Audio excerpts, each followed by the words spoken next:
என்பது நம் முன்னோர்கள் நமக்கு அளித்த கொடை. அந்த மூலிகைகளை நாம் எவ்வாறு உட்கொள்ளலாம் என்பதை பற்றியும் அந்த மூலிகைகளில் இருக்கும் சிறப்புகள் என்ன என்பதை பற்றியும் நம்மிடையே பகிர்ந்து கொள்ள வருகிறார் டாக்டர் கௌதமன் அவர்கள்.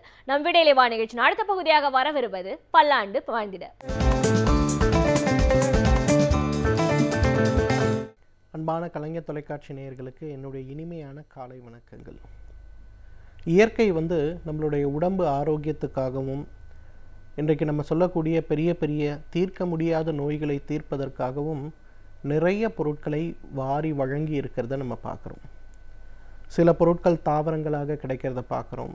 சில பொருட்கள் பூமியில் மண்ணாகவும் உலோகமாகவும் கனிமங்களாகவும் கிடைக்கிறத பார்க்குறோம்.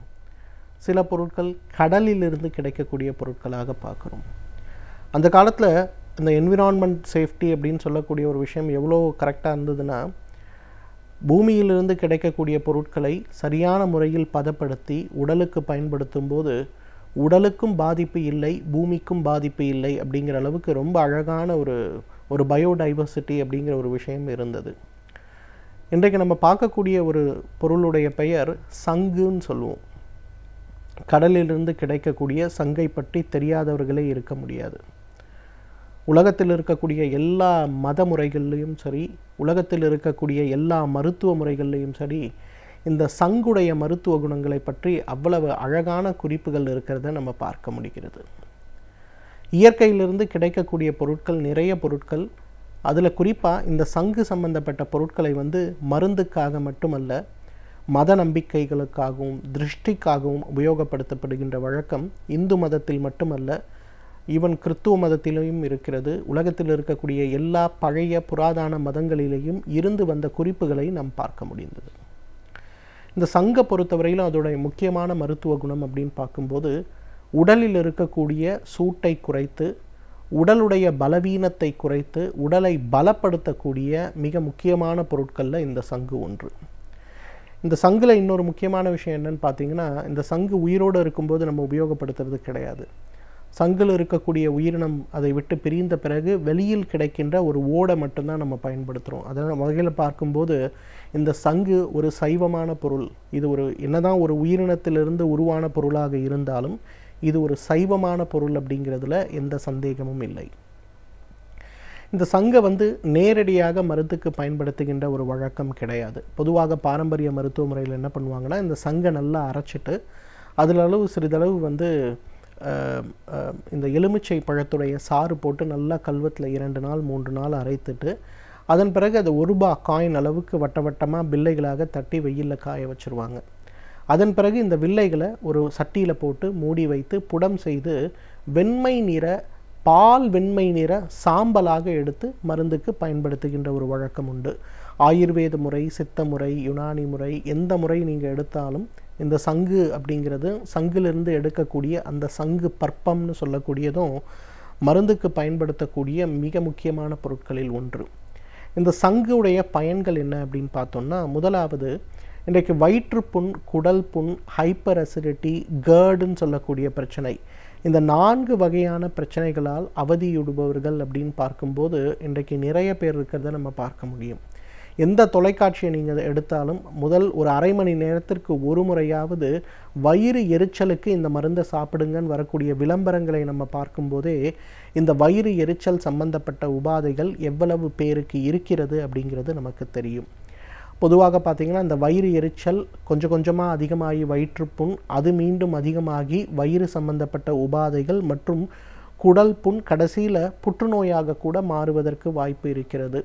அந்த வகையில் வயிற்றுப்புண் சம்பந்தப்பட்ட பிரச்சனைகளை எந்த பக்க விளைவும் இல்லாமல் குணப்படுத்தக்கூடிய மிக முக்கியமான ஒரு பொருள் இந்த சங்கிலிருந்து எடுக்கக்கூடிய அந்த சங்கு பற்பம்னு சொல்லக்கூடிய மருந்து. ஒரே ஒரு சிட்டிகை, அதாவது ஒரு 250 மில்லிகிராம் அல்லது ஒரு 500 மில்லிகிராம் அளவுக்கு இந்த சங்கு பற்பத்தை எடுத்து சிறிதளவு வெந்நீரில் கலந்து காலை ஒரு முறை, மதியம் ஒரு முறை, இரவு ஒரு முறைன்னு ஒரு 3 வேளை உணவுக்கு முன்பு அப்படின்னு சாப்பிட்டு பாருங்கள். எவ்வளவு நாள்பட்ட வயிற்றுப்புண் சம்பந்தப்பட்ட பிரச்சனை இருப்பவர்களாக இருந்தாலும் சரி, அந்த வயிற்றுப்புண் ஒரே நாளில் அதோட புண்ணுடைய வீரியம் குறைந்து வலி இல்லாமல் இருப்பதை நம்ம பார்க்க முடியும்.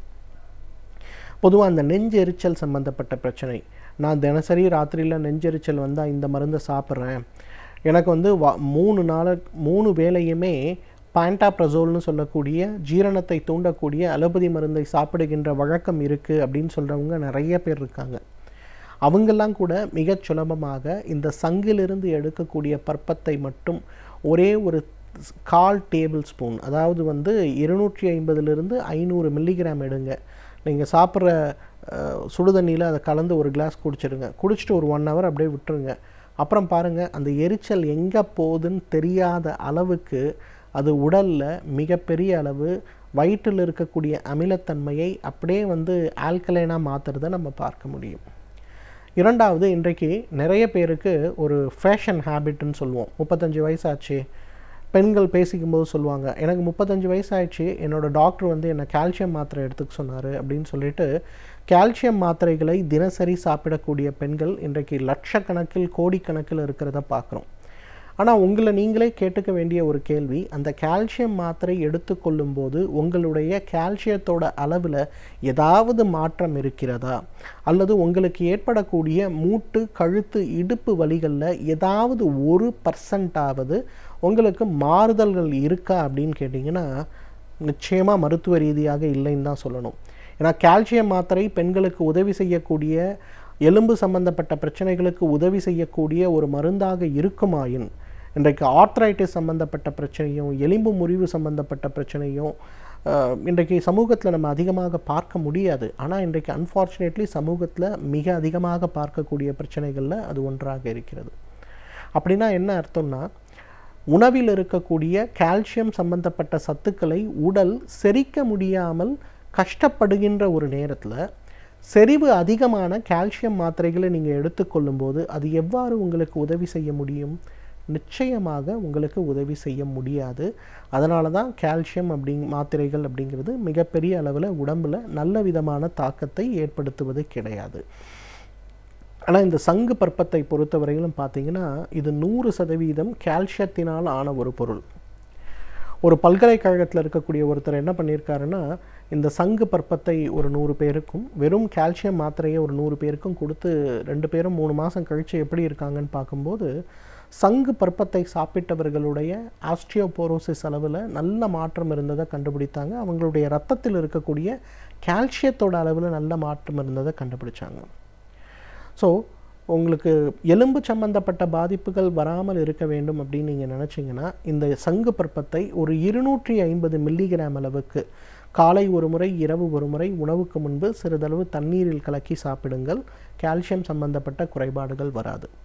எனவே நேயர்களே, இந்த சங்கு பற்பத்தை பொறுத்தவரையிலும் வயிறு எரிச்சல், குடல் புண், வயிற்றுப்புண், கேர்டுன்னு சொல்லக்கூடிய எரிச்சல் சம்பந்தப்பட்ட பிரச்சனை, அல்சரேட்டிவ் கொலைட்டிஸ்ன்னு சொல்லக்கூடிய குடல், பெருங்குடல் சம்பந்தப்பட்ட பிரச்சனை, அதிகமாக கேஸ் இருக்கக்கூடிய பிரச்சனை, அதிகமாக பசியின்மை சம்பந்தப்பட்ட பிரச்சனை, இவை அனைற்றுக்கும் தீர்வளிக்கக்கூடிய ஒரு மிகச்சிறந்த மருந்து. அதே போல் உடலில் இருக்கக்கூடிய கால்சியம் செரிமானத்தை இயற்கையான முறையில் அதிகப்படுத்த தேவையான மிகச்சிறந்த மருந்து.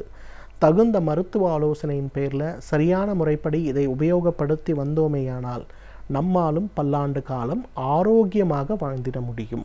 சமூகத்தில் நடக்கும் பிரச்சனைகளை கண்டு பயந்து ஒதுங்கி விடாமல் அவற்றை நாம் எவ்வாறு எதிர்கொள்ளலாம் என்பதை பற்றி நம்மிடையே பகிர்ந்து கொள்ள வருகிறார் எழுத்தாளர் மனுஷபுத்திரன் அவர்கள். நம் வீடியோலை நிகழ்ச்சியின் அடுத்த பகுதியாக வரவிருப்பது தேதும் நன்றும்.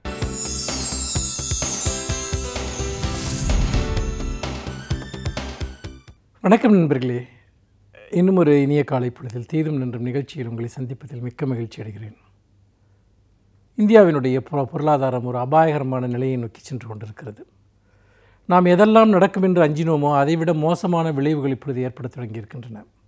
நண்பர்களே, உங்களுக்கு நன்றாக தெரியும், இந்த பண மதிப்பு நீக்கம் அறிவிக்கப்பட்ட போது, அதாவது இந்த 500 ரூபாய் 1000 ரூபாய் நோட்டுகள் எல்லாம் செல்லாது என்று ஓரிரவில் மோடி அறிவித்த போது அது மக்களுடைய வாழ்க்கையை மட்டுமல்ல, இந்திய பொருளாதாரத்தை அடியோடு சாய்க்கப் போகிறது, வீழ்த்தப் போகிறது என்று பலரும் எச்சரிக்கை விடுத்தார்கள். எச்சரிக்கை விடுத்தவர்கள் எல்லாம் சாதாரண மனிதர்கள் அல்ல, உலகத்தின் மிகச்சிறந்த பொருளாதார மேதைகள் அமர்த்தியா சென் போன்றவர்கள் எல்லாம் கடுமையாக எச்சரித்தார்கள். மிக மிக முட்டாள்தனமான மோசமான ஒரு முடிவு இது. மக்களுடைய பொருளாதாரத்தை அடியோடு தகர்க்கப் போகிறது, இந்தியாவினுடைய உற்பத்தியை அடியோடு தகர்க்கப் போகிறது என்று கடும் எச்சரிக்கைகள் விடுத்தார்கள். அப்பொழுதெல்லாம் ஆளுகிற பாஜக அரசு அப்படி சொன்னவர்களை பார்த்து சிரித்தது. சிரித்தது மட்டுமல்ல, இதன் மூலமாக அவர்கள் கருப்பு பணத்தை எல்லாம் ஒழித்துவிட்டு இந்தியாவை ஒரு சுபிட்சமான நாடாக ஆக்கப்போவது போன்ற பல்வேறு முழக்கங்களை முன்வைத்தார்கள். பாஜக ஆதரவாக பேசக்கூடிய பொருளாதார நிபுணர்கள் எல்லாம் தொலைக்காட்சிகளில் பல்வேறு விதமான பொய்யான புள்ளி விவரங்களை கொடுத்தார்கள். மக்களும் அதை நம்பத்தான் செய்தார்கள்.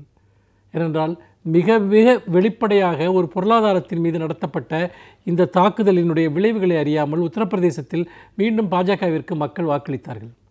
ஏனென்றால் மக்களுடைய அடிப்படையான அனைத்து விதமான பொருளாதார நலன்களையும் சிதைத்துவிட்டு, பொருளாதார வளர்ச்சியையும் சிதைத்துவிட்டு, வெறும் மதவாத அரசியலின் அடிப்படையில் மட்டுமே முரண்பாடுகளை கூர்மையாக்கி அதிகாரத்தை கைப்பற்றலாம் என்கிற பாஜகவினுடைய திட்டம் என்பது மிக வெளிப்படையாக இப்பொழுது நம்மால் பார்க்க முடிகிறது.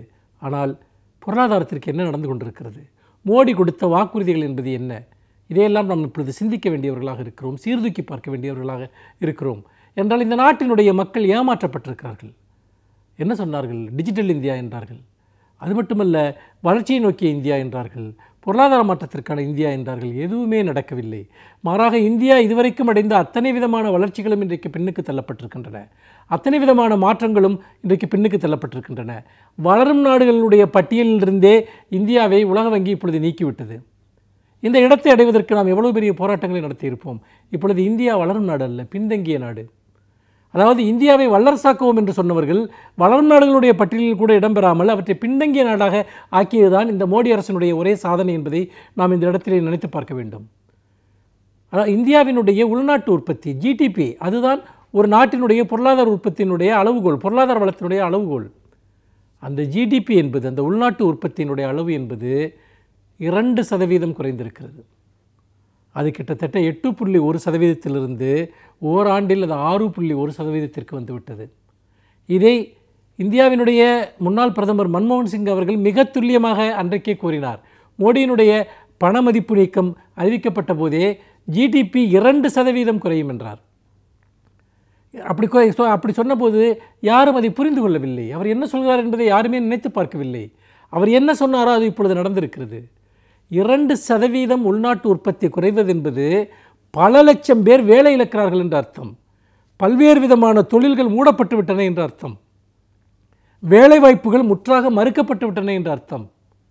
ஜிடிபி என்பது வெறும் எண்ணிக்கை அல்ல, மாறாக பல்லாயிரம் கோடி மக்களுடைய வாழ்க்கை அதோடு சம்பந்தப்பட்டிருக்கிறது. அப்படி இருக்கிற போது ஒரு பொருளாதாரத்தினுடைய 1/4 முற்றாக மோடி அழித்து விட்டார். அப்படி அழித்து விட்டதன் மூலமாக இன்றைக்கு இந்தியாவிற்குடைய கிராமங்களும் சிறுநகரங்களும் அல்லது அடித்தட்டு மக்களும் மத்தியதர மக்களும் சொல்லனாத துயரங்களை அனுபவித்துக் கொண்டிருக்கிறார்கள். அதாவது நீங்கள் மோடி பணமதிப்பு நீக்கத்தை அறிவித்த போது ஏடிஎம்மில் தான் பணம் இல்லை என்றார்கள். இப்பொழுது மக்களிடமே பணம் இல்லை, எங்குமே பணப்புழக்கம் கிடையாது. மக்கள் யாரிடமும் புதிதாக வருவாய் ஈட்டுவதற்கான எந்த விதமான வழிமுறையும் கிடையாது. எல்லா தொழில்களும், ரியல் எஸ்டேட் வர்த்தகமாக இருக்கலாம், ஹோட்டல் தொழிலாக இருக்கலாம், சினிமா தொழிலாக இருக்கலாம், எந்த தொழிலை நீங்கள் எடுத்துக்கொள்ளுங்கள், எல்லா தொழில்களும் இன்றைக்கு முடங்கி போயிருக்கின்றன. மக்களுடைய வாங்கும் சக்தி பெருமளவு குறைந்து போய்விட்டது. என்றால் தொழில்கள் வளர்ந்தால்தான், வேலைவாய்ப்பு பெருகினால்தான் மக்களிடம் வாங்கும் சக்தி அதிகரிக்கும்.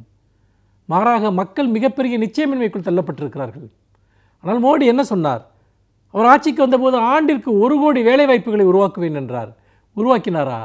8 துறைகளில், தொழில்துறைகளில் செய்யப்பட்ட ஆய்வுகளின் அடிப்படையில் வேலைவாய்ப்பில் ஏற்படுத்தப்பட்ட வீழ்ச்சி என்பது கணக்கிடப்பட்டிருக்கிறது.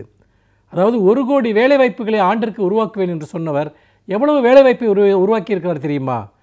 2014 ஜூலை முதல் 2016 டிசம்பர் வரைக்கும் இந்தியாவில் மொத்தமாக உருவாக்கப்பட்ட வேலைவாய்ப்புகளே 6,41,000 மட்டுமே. 1 கோடி எங்கே இருக்கிறது? வெறும் 6 லட்சம் எங்கே இருக்கிறது? தான் சொன்ன வாக்குறுதியில் 10ல் 1 பங்கையாவது அவரால் நிறைவேற்ற முடிந்ததா?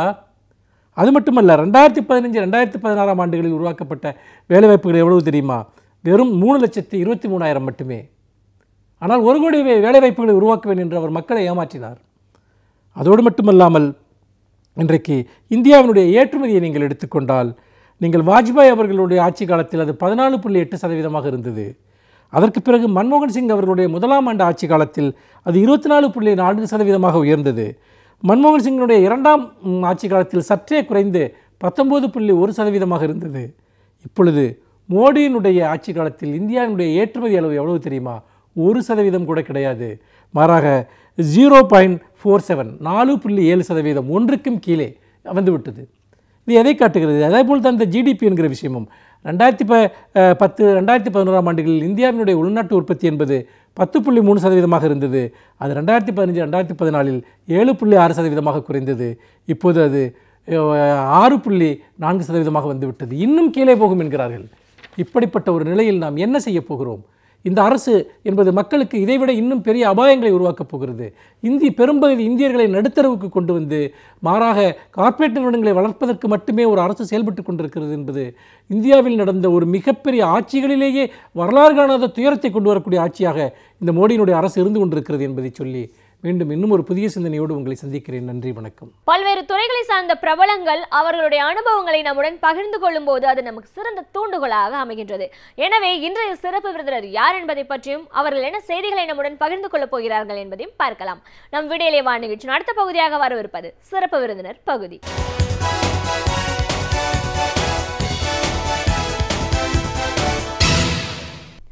வணக்கம் நேயர்களே, விடியலே வா நிகழ்ச்சியின் சிறப்பு விருந்தினருக்கான நேரம் இது. இன்றைய சிறப்பு விருந்தினர் சமூக சேவகர் திருமதி எலிசபெத். ஒரு சமூக சேவகராக இன்னைக்கு எவ்வளவோ தேவைகள் இருந்தாலும் வேலை வாய்ப்பு அப்படிங்கிறது ரொம்ப ஒரு முக்கியமான இடத்துல இருக்குது. இன்னைக்கு நம்மளுக்கு ஏதாவது ஒரு விஷயம் தெரியும், இல்லை எதுவுமே தெரியல அப்படின்னாலும் எவ்வளோ தூரம் வாய்ப்புகள் இருக்குது, அதை எவ்வளோ தூரம் இவங்க சக்ஸஸ்ஃபுல்லாக ப்ரொவைட் பண்ணிட்டு இருக்காங்கன்னு பல விஷயங்களை கருத்துக்களை இவங்க கிட்ட கேட்டு தெரிஞ்சுக்கலாம். வணக்கம் மேடம். வணக்கம். ஒரு சமூக சேவகராக முதல்ல எங்கள் நிகழ்ச்சிக்கு உங்களை நாங்கள் வரவேற்கிறோம் மேடம். சமூக சேவகர் அப்படின்னு சொல்லும்போது நம்ம செய்கிறது நமக்கான ஒரு கெரியர், ஒரு பிஸ்னஸ் அப்படின்னாலும் அதில் பல பேருக்கு வாழ்க்கை கொடுக்குற மாதிரியான ஒரு வாய்ப்பை ஏற்படுத்தக்கூடிய சூழலை நீங்கள் இருக்கீங்க. அந்த விதத்தில் இது ஒரு சமூக பணினே நம்ம சொல்லலாம். உங்களுடைய பணி அப்படின்னு பார்க்கும்போது இன்னைக்கு வேலை இல்லை அப்படின்ற ஒரு திண்டாட்டம் ஒரு பக்கம் இருக்குது அப்படின்னாலும் நமக்கு தெரிஞ்சதை வச்சுட்டு அதற்கான ஒரு வாய்ப்புகளை தேடணும்னு தேடிட்டு இருக்கிறவங்களுக்கான ஒரு முழு ஒரு சப்போர்ட்டாக நீங்கள் இன்றைக்கி பண்ணிகிட்ருக்கீங்க. எங்கெங்கெல்லாம் வாய்ப்புகள் இருக்குமோ, இந்த வேலைக்கு என்ன அளவுக்கு மற்றவங்களுக்கு தெரியுமோ அதற்கான ஒரு இடத்துலையும், இல்லை எதுவுமே செய்ய தெரியாது ஆனால் எந்த வேலை கொடுத்தாலும் நான் செய்யறதுக்கு தயாராக இருக்கேன் அப்படின்ற ஒரு மனப்போக்கில் இருக்கிறவங்களுக்கான ஒரு வாய்ப்புகளையும் ஏற்படுத்தி கொடுக்குற ஒரு பணியில் உங்களை ஈடுபடுத்தி நீங்கள் பயணப்பட்டுட்ருக்கீங்க. இன்றைக்கி இது எப்படி சாத்தியப்படுது? எங்கெங்கெல்லாம் வேலைவாய்ப்பை நம்ம ஏற்படுத்த முடியும்? வேலையில் ஒரு சேர்ந்தவங்களுக்கு அந்த நேரத்தில் என்ன மாதிரியான ஒரு பிரச்சனைகள் வரும்? இப்படியான ஒரு சர்வீஸை நீங்கள் பண்ண போகும்போது நீங்கள் சந்திக்கிற சவால்கள் என்ன? இப்படி பல விஷயங்களை எங்கள் நேரிலோட நீங்கள் முழுமையாக பகிர்ந்துக்கணும் மேடம். முதல்ல இப்படிப்பட்ட ஒரு சர்வீஸ் ப்ரொவைடர் அப்படின்னு வரும்போது எங்கெல்லாம் வாய்ப்புகள் இருக்கு, அதில் யாரெல்லாம் ஒரு பயனாளியாக இருக்க முடியும், அதற்கான ஒரு வாய்ப்புகளை ஏற்படுத்தி கொடுக்க முடியும் அப்படிங்கிறதுலேருந்து பேச ஆரம்பிக்கலாம். நான் யூனிவர்சல் எம்ப்ளாய்மெண்ட் வேலைவாய்ப்பு நிறுவனத்தில் மேலாளராக பணியாற்றி வந்துட்டு இருக்கேன். கடந்த 16 வருஷமாக வந்துட்டுருக்கேங்க. பொதுவாக வேலைன்னு பார்த்தாக்கா பெண்கள் வேலைவாய்ப்பு மட்டும்தான் நாங்கள் ரொம்ப கான்சென்ட்ரேட் பண்ணுறது.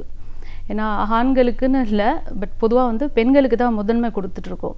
ஏன்னா என்னால் ஈஸியாக அவங்களோட கோஆப்ரேட் பண்ண முடியும், அவங்களும் நாங்கள் சொல்கிறது ஈஸியாக அவங்களால இது பண்ணிக்க முடியும் அப்படின்றதுனால பெண்களுக்கு தான் முதன்மையாக கொடுத்துட்ருக்கோம். நான் கடந்த 16 வருஷமாக அதில் இருக்கேன். இப்போதைக்கு பெண்களுக்கு அப்படின்னா அன்ஸ்கில்டு, செமி ஸ்கில்டு. அன்ஸ்கில்டுன்னு பார்த்தோம்னா இந்த ரொம்ப படிக்காத பிள்ளைங்க, பெண்கள், கணவனால் கைவிடப்பட்டவங்க, விதவை பெண்கள், இந்த மாதிரி ரொம்பவுமே ரொம்ப அடித்தட்டு மக்களுக்கு தான் மெயினாக நாங்கள் கான்சன்ட்ரேட் பண்ணிகிட்ருக்கோம்.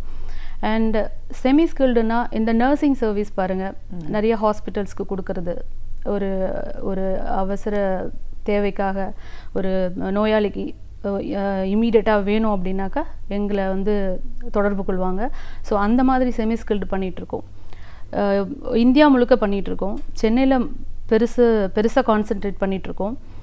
அண்டு ரொம்ப தேவைப்படுற செக்டர் எதுன்னா நிறைய வேலைக்கு போகிறவங்களுக்கு தான் இப்போ ரொம்ப டிபெண்ட் பண்ணியிருக்காங்க எங்களை. அதுக்காக அதை முழுசாக நாங்கள் கான்சென்ட்ரேட் பண்ணி அவங்களுக்கு எங்களால் முடிஞ்ச உதவியை நாங்கள் ரொம்ப நல்லாவே பண்ணிகிட்ருக்கோம். அண்ட் பெண்களுக்கு உதவி எப்படின்னு பார்த்தாக்கா படிக்காத பிள்ளைங்கள்லாம் வருவாங்க. படிக்காத பிள்ளைங்களுக்கு அவங்களுக்கு என்ன தேவையோ அந்த டைமுக்கு என்ன ஏஜை பார்ப்போம், அவங்களால என்ன வேலை செய்ய முடியும், அவங்க எதில் நிலச்சி நிற்க முடியும் அப்படின்றது அந்த ஃபீல்டை நாங்களே சூஸ் பண்ணி அவங்களுக்கு ஒரு வேலையை கொடுக்குறோம். ஸோ பொதுவாக ஊர்லேருந்து நாங்களே கொண்டு வருவோம். இப்போ அது முதல்ல வந்து போயிட்டு இருந்தோம், நாங்களே வந்து போயிட்டு கன்வின்ஸ் பண்ணி கேன் வாஷ் பண்ணி, இந்த மாதிரி சென்னையில் ஒரு நிறுவனம் இருக்குது, பெண்களுக்கான முழுதுமான வேலைவாய்ப்பு கொடுத்துக்கிட்டு இருக்காங்க அப்படின்னு சொல்லிட்டு நாங்கள் அழைச்சிக்கிட்டு வந்துட்டு இருந்தோம். இப்போ அப்படி இல்லை, இருக்கிற இந்த நிறைய தொடர்பு மூலமாக எல்லாருமே இப்போ தானாக வராங்க, வந்துட்டு எல்லாருமே இப்போது நல்லபடியாக வந்து எங்ககிட்ட கால் பண்ணி எங்களை கேட்டுட்டு எங்களோட அவைலபிலிட்டி பார்த்து உடனே வந்துடுவாங்க. அண்ட் எந்த ஊர்லேருந்து வராங்க, யார் மூலமாக வராங்கன்றது எங்களுக்கு கண்டிப்பாக இம்பார்ட்டண்ட். ஏன்னா எல்லாரையுமே வந்து நாங்கள் எடுக்கவும் முடியாது. ஸோ அந்த மாதிரி ஒரு கான்சன்ட்ரேட் பண்ணி அவங்கள எடுப்போம் ஃபஸ்ட்டு. அதுக்கப்புறம் அவங்களுக்கு என்ன தேவைப்படும், என்ன மாதிரி பேக்ரவுண்ட்லேருந்து வராங்க வெரிஃபை பண்ணி, அவங்களோட ஐடி ப்ரூஃப்லேருந்து எல்லாமே வெரிஃபை பண்ணி தான் நாங்கள் எடுக்கிறோம். அண்டு சில பிள்ளைங்க வந்துட்டு வரும்போதே வந்து டெம்பரரியாக தான் வரணும் அப்படின்வாங்க. அந்த மாதிரி டெம்பரரி பிளேஸ்மெண்ட் கிடையவே கிடையாது. பெர்மனெண்ட்டாக சொல்யூஷன் கொடுப்போம். அண்ட் பெர்மனெண்ட் பிளேஸ்மெண்ட் இருந்தால் தான் நாங்கள் அவங்கள எடுத்துக்குவோம். அவங்களோட மனநிலைமையை பார்த்தாவே தெரிஞ்சிடும் அவங்க எதுக்காக வராங்க அப்படின்றது தெரிஞ்சிடும். ஸோ அப்போவே வந்து அவங்களோட பேக்ரவுண்ட் செக் பண்ணி, அவங்களோட ஃபேமிலி பற்றி கேட்டு, ஃபோன் நம்பர் இருந்தால் விசாரித்து, அவங்களுக்கு என்ன பிரச்சனை, எதனால் சென்னைக்கு வந்திருக்காங்க அப்படின்ற விஷயத்தெல்லாம் தெரிஞ்சுக்கிட்டு, அவங்கள ஒரு 2 நாள் ஸ்டே பண்ண வச்சு, அவங்களுக்கு என்ன வேணும் அப்படின்றத முதல்ல முழுமையாக தெரிஞ்சுட்டு தான் அவங்களுக்கு நாங்கள் வேலை கொடுக்குறோம். ஸோ ஓகே, இப்போது நீங்கள் பேசுனதுலேருந்தே தெரியுது, நீங்கள் வந்து ஒரு வேலைன்னு தேடி வரவங்கள அவங்க யார் என்னன்ற ஒரு அறிமுகம் தேவையாக இருக்குது, அதுக்கப்புறம் அவங்களுக்கு என்ன தெரியும் அப்படிங்கிறது வந்து வகைப்படுத்திக்கிறீங்க அப்படின்னு சொல்கிறீங்க. அதனால் முழு நேரம் இப்போ பாதியில் யாரும் விட்டுட்டு போகக்கூடாது, அப்புறம் அது ஒரு கெட்ட பேர் அப்படிங்கிறதுக்காக முழுமையாக தேவைப்படுறவங்களை மட்டும்தான் எடுத்துக்கிறேன்னு இப்படி சொல்லியிருக்கீங்க. நம்ம பேசும்போதே நிறைய விஷயங்களை நம்ம மேலோட்டமாக பேசியிருக்கோம். இப்போது தேவை அப்படின்னு வரும்போது நீங்கள் ஒரு பாயிண்ட் சொல்கிறீங்க, வீட்டில் வேலைக்கு போகிற பெண்கள், குடும்பம் இருக்கிறவங்களுக்கு தான் வந்து இந்த மாதிரியான ஒரு சர்வீஸ் தேவைப்படுதுன்னு. அதை பற்றி நம்ம விரிவாக பேசலாம். ஒரு ஹவுஸ் கீப்பிங்கோ இல்லை ஒரு ஃபேமிலியில் வேலைக்கு போகிறாங்க அப்படின்னா அவங்களுக்கு வந்து எந்தெந்த இடத்துலலாம் ஒரு ஜாப் ஒர்க்கர்ஸ் தேவையாக இருக்காங்க? ஒரு வேலைக்கு போகும் பெண்மணி அப்படின்னாவே அவங்களுக்கு கண்டிப்பாக ஒரு குடும்பம் இருக்குது. அந்த குடும்பத்தில் குழந்தைகள் இருப்பாங்க, அவங்கள ஹஸ்பண்டு, அந்த ஒரு குடும்பத்தோடு இருக்கிறதுனால அந்த ஒரு செட்டப்பை வந்துட்டு நாங்கள் அனுப்புகிற ஆட்களை வந்து கரெக்டாக அப்படியே மெயின்டைன் பண்ணணும். அந்த மாதிரி ஆட்களை தான் ஃபர்ஸ்ட் ஆஃப் ஆல் நாங்கள் சூஸ் பண்ணுறோங்க. அண்ட் அவங்களுக்கு வந்துட்டு குழந்தைய பராமரிக்கிறது முதல் டாஸ்க் அவங்களுக்கு. ஏன்னா குழந்தைய விட்டுட்டு வேலைக்கு போகணும் அப்படின்றது வந்து ஒரு தற்காலிக பெண்மணிக்கு வந்துட்டு அது ரொம்ப பெரிய டாஸ்காக இருக்குது. அந்த விஷயத்துக்காக எங்ககிட்ட வந்து உதவி கேட்கும்போது கண்டிப்பாக அவங்களுக்கு என்ன இவங்களோட பேக்ரவுண்டும் ஃபஸ்ட்டு செக் பண்ணிக்கோங்க.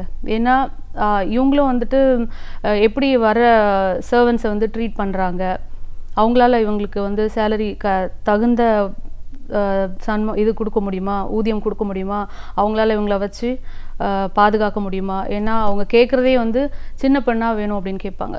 சிறு பிள்ளையை வந்து அனுப்பும்போது நாங்கள் முதல்ல அதை வந்து அதை தெளிவாக பார்த்துட்டு தான் செய்வோம். ஏன்னா ஒரு 18 வயசுக்கு மேலே உள்ள பெண்ணை தான் அனுப்புவோம். ஏன்னா அப்போ தான் அவங்களுக்கு அந்த மெச்சூரிட்டி இருக்கும் பாருங்கள்.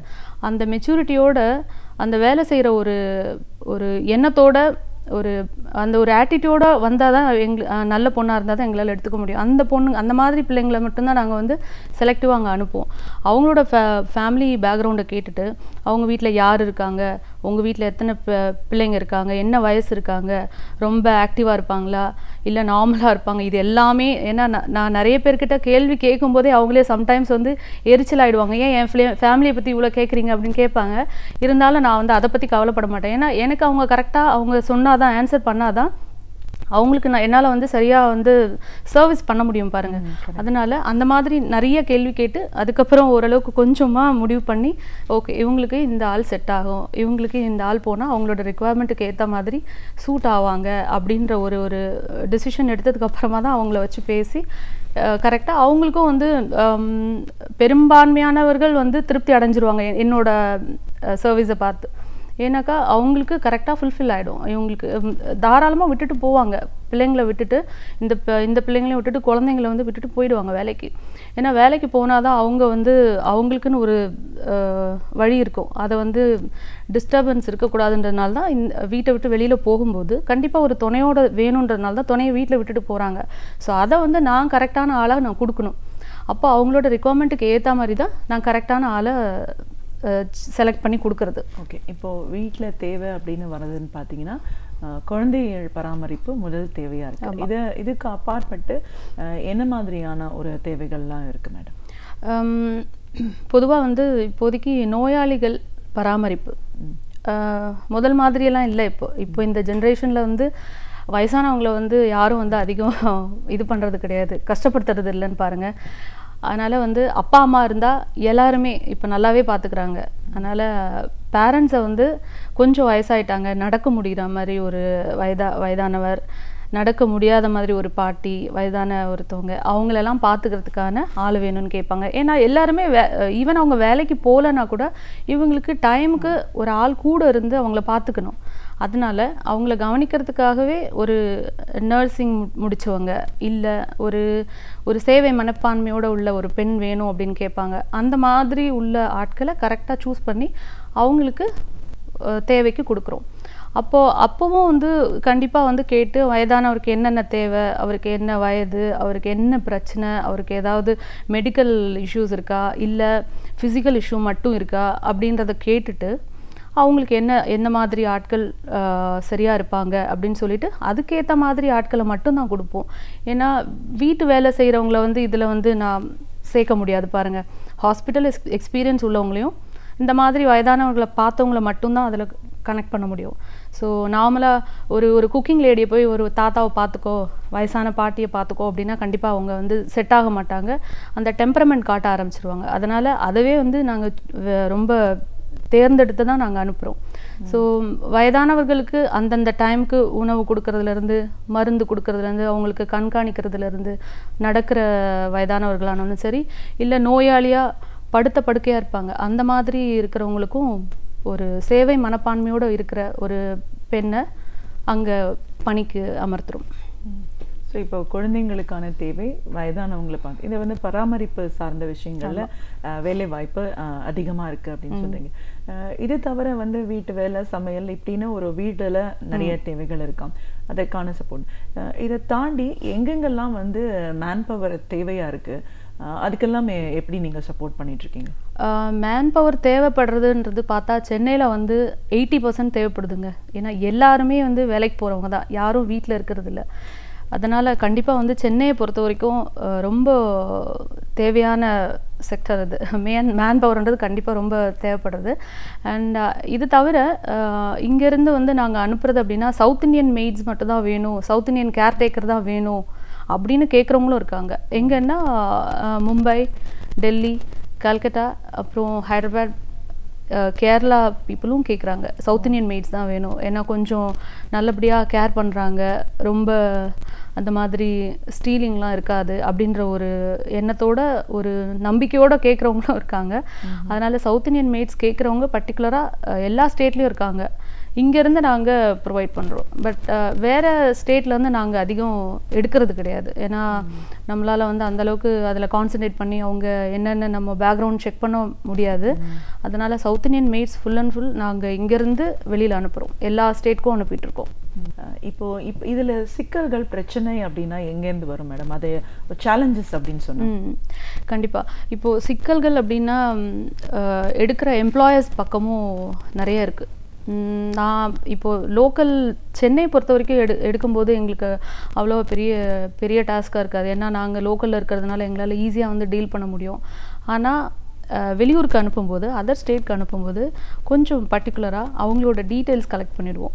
அவங்களோட ஐடி, எம்ப்ளாயரோடது, அவங்களோட ஐடி ப்ளஸ் அவங்களோட என்ன ஒர்க் பண்ணிகிட்ருக்காங்க அப்படின்றத ஒரு இது, அவங்களோட அட்ரஸ் ப்ரூஃப் எல்லாமே வாங்கிட்டு அதுக்கப்புறம் அவங்க என்ன ரெக்குவயர்மெண்ட்க்கும் நாங்கள் இங்கேருந்து அனுப்பிட்டுருக்கோம். பட் ஜென்ரலாக வந்து இங்கேன்னு இல்லை, சென்னையிலையும் ப்ராப்ளம்ஸ் இருக்குது, அவுட் ஸ்டேஷன்லேயும் நிறைய பிரச்சனைகள் இருக்குது, எம்ப்ளாயர் மூலமாகவும் நிறைய இருக்குது. அண்ட் ஆப்வியஸ்லி இந்த பக்கமும் சர்வன்ஸ் பக்கமும் மெய்ட்ஸ் பக்கமும் பிரச்சனைகள் இருக்க தான் செய்யுது. அது என்னன்றது பேசிக்கலி நாங்கள் அதை நடுவில் இருந்து 2 பேருமே பேலன்ஸ் பண்ணி பார்ப்போம். ஏன்னா நாங்கள் எடுக்கும்போதும் சரி, ஆளை கொடுக்கும்போதும் ரொம்ப கவனமாக இருக்கும். எங்களால் யாருக்கும் எந்த பிரச்சனையும் வரக்கூடாது அப்படின்றதுல முதன்மையான ஒரு கவனத்தோடு இருக்கும். இது வரைக்கும் நம்ம நிறைய ஊடகங்களில் அந்த வாட்ஸ்அப்லலாம் சில வீடியோஸ்லாம் பார்க்குறோம் பாருங்கள், விட்டுட்டு போகிற குழந்தைய சரியாக பார்க்காம இருக்கிறது, பொருட்களை வந்து திருடுறது, சில பழக்க வழக்கங்கள் இப்படி இப்போ நம்ம ஒரு அனுப்புகிற பர்சன் மூலமாகவும் பிரச்சனைகள் வர்றதுக்கு வாய்ப்பு இருக்குல்ல மேடம்? அப்போ உங்கள்கிட்ட தானே மறுபடியும் அப்ரோச் பண்ணுவாங்க, எப்படி இருக்காங்கன்னு சொல்லிட்டு. அந்த மாதிரி ப்ராப்ளம்ஸ்லாமும் இருக்கு. அந்த மாதிரியும் இருக்குது. ஏன்னா அந்த மெச்சூரிட்டி இல்லாத பிள்ளைங்க வந்து சில பேர் வந்து அந்த மாதிரி பண்ணுறதுக்கு வாய்ப்பு இருக்குது. ஆனால் இதெல்லாம் வந்து எனக்கு என்னோட இந்த செக்டாருக்குள்ளே நான் வந்த உடனே இதெல்லாம் ஒரு வருஷம் 2 வருஷத்துலேயே நடந்திருக்கு. அதை வந்து ஒரு படிப்பனையாக நினச்சி அப்போவே நாங்கள் வந்து சரி பண்ணிட்டோம். ஏன்னா வர பெண்களும் சரி வேலைக்கு போகிற இடத்துல எப்படி நடந்துக்கணும், எந்த மாதிரி நடந்துக்கக்கூடாது அப்படின்றத மெயினாக அவங்களுக்கு ட்ரைனிங் கொடுத்துட்றோம். அதுலேயே வந்து அவங்க சரியாக நடந்துக்குவாங்க. இதை மீறி வந்து குழந்தைங்கள வந்து பராமரிக்கிறதுல எதுவும் பிரச்சனை வருமா அப்படின்னா எங்களோட சர்வெண்ட் மூலமாகவும் சரி எங்களோட நர்சஸ் மூலமாகவும் சரி இது வரைக்கும் நடந்ததே கிடையாது. நான் ஒரு இதுக்காக சொல்லலை, உண்மையிலே வந்து எங்களோட பக்கத்தில் வந்து எந்த ஒரு பிரச்சனையும் நடந்தது கிடையாது. அதாவது எங்களோட சர்வெண்ட்ஸ் மூலமாகவும் யார் மூலமாகவும் நடந்தது கிடையாது. அந்த மாதிரி ஒரு சின்ன சுச்சுவேஷன் இருந்தாலும் அந்த பெண்களோட எம்ப்ளாயர் வந்து எங்களுக்கு உடனே வந்து தகவல் சொல்லிடுவாங்க. சின்ன ஒரு டெம்பரமெண்ட் அப்படின்னாலும் அது அந்த பேச்சிலே தெரிஞ்சிரும் பாருங்க, எப்படி நடந்துக்கிறாங்க பிள்ளைங்க கிட்ட, குழந்தைங்களை எப்படி பராமரிக்கிறாங்கன்றது அந்த போன 1 நாள் 2 நாள்லேயே தெரிஞ்சிரும். அதுக்கு முன்னாடியே நாங்கள் ட்ரைனிங் கொடுக்கறதுனால இந்த பிள்ளைங்க வந்து அவங்களோட டெம்பரமெண்ட் அங்கே காட்ட மாட்டாங்க. 100% காட்டுறதுக்கு வாய்ப்பு கிடையாது. அதுவும் வந்து கிராமத்துலேருந்து அப்படியே வராங்க, அப்படியே நாங்கள் குழந்தைகிட்ட அனுப்ப மாட்டோம். முதல்ல அவங்களுக்கு படிப்படியாக வேலையை கற்றுக் கொடுத்து தான் இதில் இந்த பிரச்சனை இருக்குது. ஒரு பொருளை விட்டுட்டு போயிட்டாங்கன்னா அந்த வீட்டில் நீங்கள் தான் அதுக்கு பாதுகாப்பு. அதனால் அந்த பொருளை எடுத்து நீங்கள் பத்திரமா வச்சு அவங்க வந்த உடனே அவங்கக்கிட்ட எடுத்து கொடுக்கணும். இல்லை நீங்கள் விட்டுட்டு போயிட்டீங்க, தெரியாமல் வச்சுட்டு போயிட்டீங்க அப்படின்னு சொல்லிட்டு நீங்கள் கொடுத்துடணும். இதுதான் முதல் இது.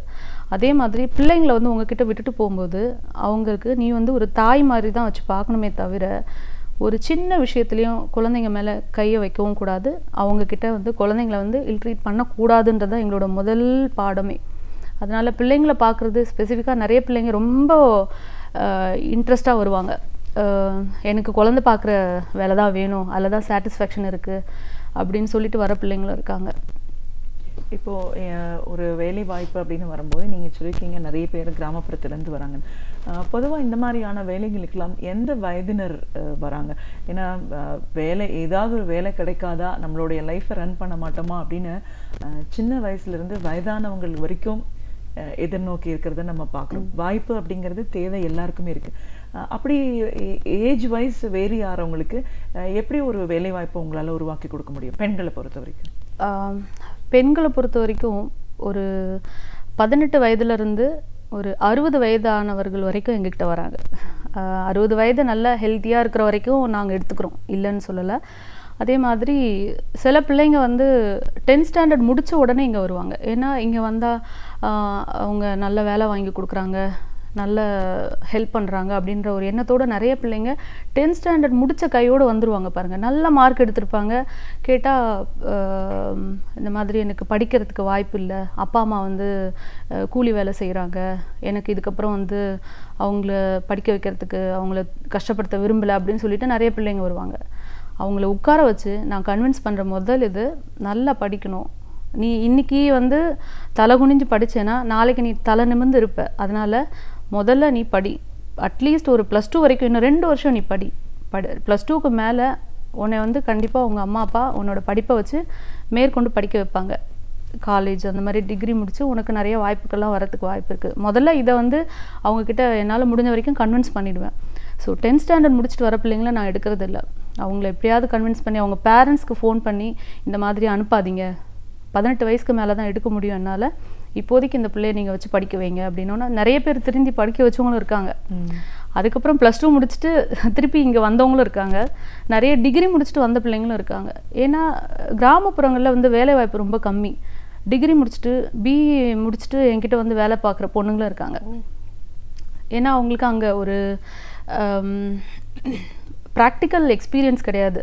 அதனால அங்கேருந்து நல்ல காலேஜில் படிச்சிருப்பாங்க, பிஇ முடிச்சிருப்பாங்க, அங்கேருந்து இங்கே வந்து ஒரு 1 இயராச்சும் வேலை பார்க்குறேங்க்கா, எனக்கு எப்படியாவது ஒரு வேலை வாங்கி கொடுங்க, எனக்கு வீட்டில் வந்து அப்பா இறந்துட்டாங்க, அம்மா மட்டும்தான் இருக்காங்க, எனக்கு அங்கே வேலை கிடைக்கல, வெறும் 4000 5000 தான் எனக்கு வேலை கிடைக்குது, அதை வச்சு என்னால் ஃபேமிலி ரன் பண்ண முடியாது, அதனால் நீங்கள் எனக்கு ஒரு வருஷத்துக்கு வேலை வாங்கி கொடுங்க, நான் வந்து எப்படியாச்சும் நான் பொழைச்சிக்கிறேன் அப்படின்னு சொல்லிட்டு இன்ஜினியரிங் ஸ்டூடெண்ட்ஸ்லாம் வந்திருக்காங்க என்கிட்ட. அப்போது எனக்கு ரொம்ப கஷ்டமாக இருக்கும். இருந்தாலும் என்ன பண்ண முடியும், நான் அம்மா என்ன ஹெல்ப் பண்ண முடியுமோ பண்ணிடுவேன். நான் அவங்களுக்கு நல்ல ஒரு எக்ஸ்பீரியன்ஸ் இருந்ததுன்னா ஃப்ரெஷ்ஷாக வந்தால் இங்கே கம்பெனிஸ்லேயே வேலை கிடைக்கிறது கொஞ்சம் டஃப். ஏன்னா அவங்களுக்கு அந்த கம்யூனிகேஷன் ஸ்கில் வந்து ரொம்பவே குறைச்சலாக இருக்கிறதுனால எடுக்க மாட்டாங்க. இருந்தாலும் நான் ஒரு 2-3 டைம்ஸ் ட்ரை பண்ணுவேன் அவங்கள வச்சு வேலை எங்கேயாவது கிடைக்குமா அப்படின்ட்டு. கிடைக்கலன்ற பட்சத்தில் ஒரு ஹாஸ்பிட்டலில் டியூட்டி, ஒரு வயதானவரை பராமரிக்கிறது, அதெல்லாம் அவங்க மனசு வந்து தான் செய்கிறாங்க. குறைஞ்சபட்சம் ஒரு 12,000 15,000 வரைக்கும் அவங்க வேலை கிடைக்கும்போது சந்தோஷமாக வேலை செய்கிறாங்க. வித் ஃபுட் அக்காமடேஷனோட ஒரு நல்ல சம்பளம் கிடைச்சி பாதுகாப்பான ஒரு இடம் கொடுக்குறாங்க அப்படின்னோடனே இங்கே வராங்க. வந்து வேலை செஞ்சுட்டு போன பிள்ளைங்களும் வேலை செஞ்சுக்கிட்டு இருக்க பிள்ளைங்களும் இருக்காங்க, நல்லபடியாக நடந்துக்கிட்டு இருக்காங்க. அதே மாதிரி வயதானவங்கன்னு பார்த்தீங்கன்னா ஒரு பிள்ளைக்கு கல்யாணம் பண்ணி வச்சுருவாங்க. அதுக்கப்புறம் வந்து அவங்களோட இதுவே மாறிடும் டோட்டலாக. அவங்களோட எதிர்பார்க்காததெல்லாம் நடந்த உடனே அவங்க அங்கேருந்து உடனே கோச்சிக்கிட்டு இங்கே வருவாங்க. வந்து இந்த மாதிரிம்மா பிள்ளை என்னை திரத்திட்டா, வீட்டை விட்டு திரத்திட்டா, நீங்கள் தான்மா எனக்கு ஹெல்ப் பண்ணணும், எனக்கு ஒரு வேலை வாங்கி கொடுங்க, இல்லைனா ஒரு ஆசிரமத்தில் சேர்த்து விட்ருங்க அப்படின்வாங்க. ஆசிரமத்துலேயும் அந்த ஓல்டேஜ் ஹோம்ஸ்லேயும் சேர்த்து விடலாம், ஆனால் அங்கே சேலரி கொடுக்க மாட்டாங்க, வேலை மட்டும்தான் செய்ய முடியும், தங்குறதுக்கு இடம் கொடுத்துருவாங்க, சாப்பாடு கொடுத்துருவாங்க. ஆனால் எதுவுமே இவங்களுக்குன்னு ஒரு சேமிப்பு இருக்காது, ஒரு தன்னம்பிக்கையே போயிடும் அங்கே போனால். பட் பாதுகாப்பு கிடைக்கும்.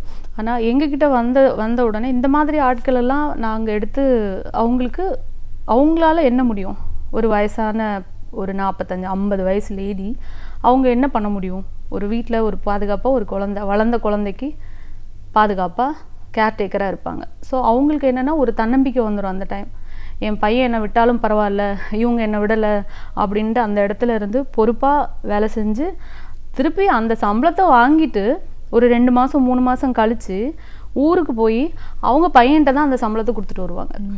ஸோ இந்த மாதிரி அதுக்கப்புறம் பையனோட ஆட்டிடியூட் எல்லாமே சேஞ்ச் ஆகிடும்.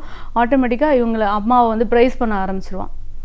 ஓகே, நம்மளை நம்பி இல்லை, அம்மாவுக்குன்னு ஒரு இது இருக்குது அப்படின்னு சொல்லிட்டு அவனே அனுப்பி விட்டுருக்கான். இந்த மாதிரியெல்லாம் அவங்களோட லைஃப்குள்ளே சேஞ்சஸ் இருக்குது. கண்டிப்பாக மேடம்.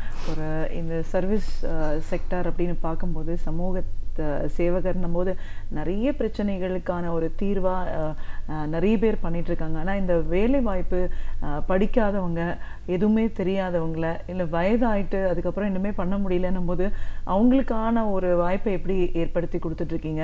அதில் அவங்களுக்கு ஒரு பிரச்சனை அப்படின்னு வரும்போது ஒரு ஆர்கனைசேஷன் மூலமாக எவ்வளோ தூரம் நீங்கள் சப்போர்ட் பண்ணிகிட்ருக்கீங்க? ஒரு பயிற்சி அப்படிங்கிறது வந்து ஒரு நிறுவனம் மூலமாக சொல்லி கொடுத்து அனுப்பிட்டுருக்கிற விதம், இந்த மாதிரியான ஒரு விஷயங்களில் நீங்கள் எப்படி முனைப்பாக செயல்பட்டுட்ருக்கீங்க? தேவைகள்னு வரும்போது எவ்வளோ தூரம் இருக்குது, அதை அவங்களுக்கான ஒரு வாய்ப்பை ஏற்படுத்தி கொடுக்கும்போது இது எவ்வளோ தூரம் ஒரு மனநினைவாக இருக்குன்னு உங்களோட அனுபவங்கள் சார்ந்த பல விஷயங்களை எங்களோட நீங்கள் பகிர்ந்ததுக்கு நன்றி. நன்றி, தேங்க்யூ. நாள்தோறும் பல புதிய தகவல்களை நம்மிடையே பகிர்ந்து கொள்ளும் பேராசிரியர் சுபவீர பாண்டியன் அவர்கள் இன்று என்ன தகவலை நம் முன் வைக்கப் போகிறார் என்பதை பார்க்கலாம். நாம் விடியலைவா நிகழ்ச்சியின் அடுத்த பகுதியாக வரவிருப்பது ஒன்றே சொல் நன்றே சொல்.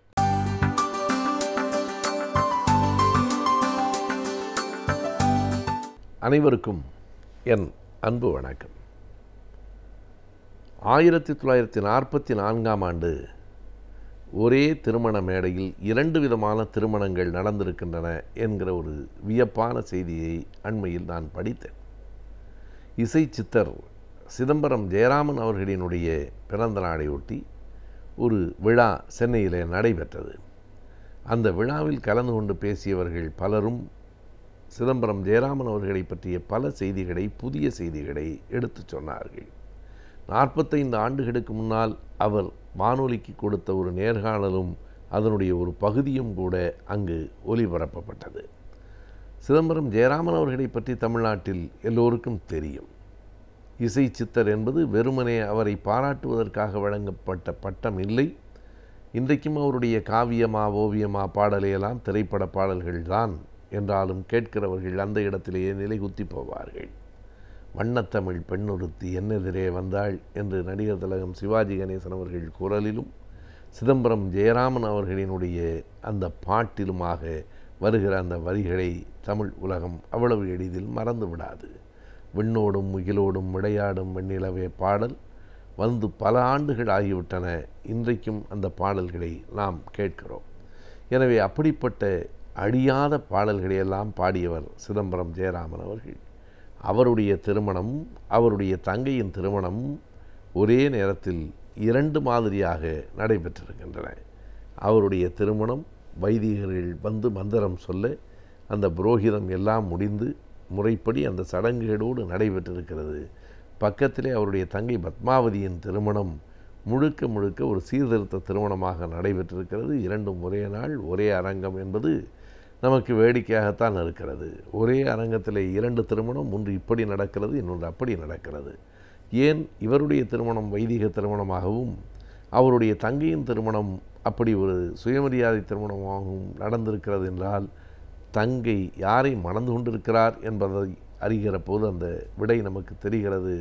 அவர் மணந்து கொண்டது அன்றைக்கு திமுக கழகத்தினுடைய முதன்மையில் இருந்த பேச்சாளர்களில் ஒருவராக இருந்த, தலைவர்களில் ஒருவராக இருந்த நம்முடைய தலைவர் கலைஞர் அவர்களைத்தான். அதுதான் கலைஞர் அவர்களினுடைய முதல் திருமணம். முதல் மனைவி இறந்து போனதற்கு பிறகுதான் அவர் மறுமணம் செய்தார். எனவே அப்படி அந்த முதல் திருமணம் ஒரே நேரத்தில் கலைஞர் அவர்களுக்கு நடந்த திருமணம் சுயமரியாதை திருமணமாக நடைபெற்றிருக்கிறது.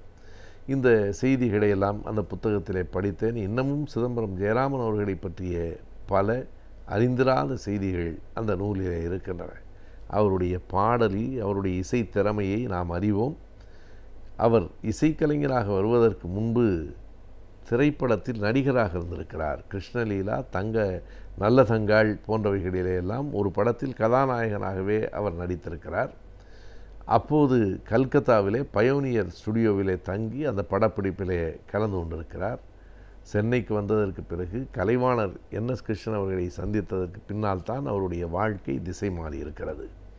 வெறுமனே நடிகர் என்பதை தாண்டி நீ ஒரு பெரிய இசைக்கலைஞனாக இருக்கிறாய், நீ பாடு, நீயே இசை அமை என்று கலைவாணர் அவர்கள் கொடுத்த ஊக்கம்தான் என்னை இன்றைக்கு இசை கலைஞனாக மாற்றியிருக்கிறது என்று சிதம்பரம் ஜெயராமன் அவர்கள் கூறுகிறார்.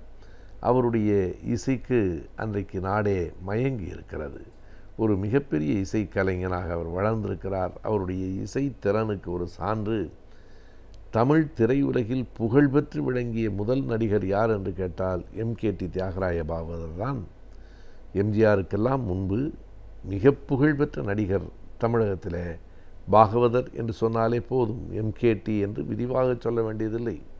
பாகவதரும் PU சின்னப்பாவும் கொடிகட்டி பறந்த காலம் அந்த காலம். பாகவதரின் பாடல் என்றால் அதை கேட்டு ரசிப்பதற்காகவே வெகுமக்கள் கூட்டம் அந்த காலம்.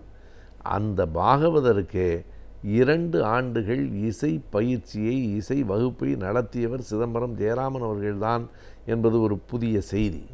அவருக்கே இசை ஆசிரியராக இவர்தான் இருந்திருக்கிறார். அதனை தாண்டி கேரம் போன்ற விளையாட்டுகளிலே மிகப்பெரிய கெட்டிக்காரராக இருந்திருக்கிறார். முதலில் கேரம் விளையாட்டு வீரர் என்கிற அடிப்படையிலே தான் கலைவாணருக்கும் அவருக்குமே ஒரு தொடர்பு ஏற்பட்டிருக்கிறது. கலைவாணருக்கும் அந்த கேரம் விளையாட்டிலே அவ்வளவு ஆர்வம் இருந்திருக்கிறது. பிறகுதான் இவர் நடிகராகி இழந்த காதல் படத்தில் நடித்திருக்கிறார், கலைவாணர் படத்தில். அதற்கு பிறகு அவர் இசையமைப்பாளராக, பாடகராக, இன்றைக்கு வரைக்கும் அவருடைய பாடல்களை பல பாடல்கள் பாடினால் நாடே நின்று கேட்கும் என்கிற அளவுக்கு புகழ் வாய்ந்தவையாக அவை இருக்கின்றன. சம்பூர்ண ராமாயணம் படத்தில் ஒவ்வொரு ராகத்தையும் அவர் பாடி காட்டுகிற அழகு, இசை மேதை என்றால் இவர்தான் என்று சொல்ல வைக்கிறது. அவருடைய வாழ்வில் நடந்த பல்வேறு நிகழ்ச்சிகளை பற்றியும் அன்றைக்கு வெளியிடப்பட்ட ஓர் அரிய இசை பயணம் என்னும் நூலில் செய்திகள் காண கிடக்கின்றன. குறிப்பாக இன்றைக்கு VKT பாலன் அவர்கள் அன்று நடந்த சில செய்திகளை அந்த நூலில் பதிவு செய்திருக்கிறார். அன்றைக்கு அவர் சாதாரணமான ஒரு இளைஞராக ஒரு 150 ரூபாய் வாடகை வீட்டில் தங்கியிருந்த போது சிதம்பரம் ஜெயராமன் அவர்களை சந்தித்திருக்கிறார். அந்த அனுபவம் படித்து பார்க்கிற போது நமக்கே புதுமையாகவும் வியப்பாகவும் இருக்கிறது. இவர் ஒரு 150 ரூபாய் வாடகை கொடுக்கிற ஒரு தகர டப்பாவும் தகர கட்டிலும் இருக்கிற ஒரு அறையில் தங்கியிருக்கிறார். அப்போது சன்னல் வழியாக பார்த்து கொண்டிருக்கிற நேரத்தில் ஒரு சிவப்பு விளக்கு பொருந்திய கார் வந்து நிற்கிறது. அந்த காரிலிருந்து ஒரு பெரிய மனிதர் ஒரு பட்டு சட்டையும் துப்பட்டாவும் வேட்டியுமாக இறங்கி எதிர் வீட்டுக்குள்ளே போகிறார். யார் அவர் என்று தெரிந்து கொள்ள வேண்டும் என்கிற ஆர்வம் பாலன் அவர்களுக்கு எழுகிறது. கீழே போய் அந்த ஓட்டுநரிடத்தில், ஐயா ஒருத்தர் பெரியவர் இறங்கி உள்ளே போனார், அவர் எங்கேயோ நல்லா பார்த்த ஞாபகம் இருக்குது, பேர் நினைவுக்கு வரல என்று சொன்ன உடனே, அவரை தெரியாதுங்களா, அவர் தான் ஐயா இசை சித்தர் சிதம்பரம் ஜெயராமன் என்று சொன்ன உடனே இவருக்கு அப்படியே புல்லரித்து போகிறது. ஏனென்றால் சிதம்பரம் ஜெயராமன் அவர்களினுடைய பாடல்களிலே உருகி போனவர் அவர். அவரா, அந்த பெரிய மனிதராக இங்கே வந்திருக்கிறார் என்று வியப்போடு வி.கே.டி. பாலன் அவர்கள் பார்த்து கொண்டிருக்கிறார். எதற்காக இங்கே வந்திருக்கிறார்? இது அவருடைய பையன் வீடு, அவருடைய மகன் வீடு, அதற்காக வந்திருக்கிறார் என்று பேசி கொண்டிருக்கும் போதே சிதம்பரம் ஜெயராமன் அவர்கள் வெளியே வந்து விடுகிறார்.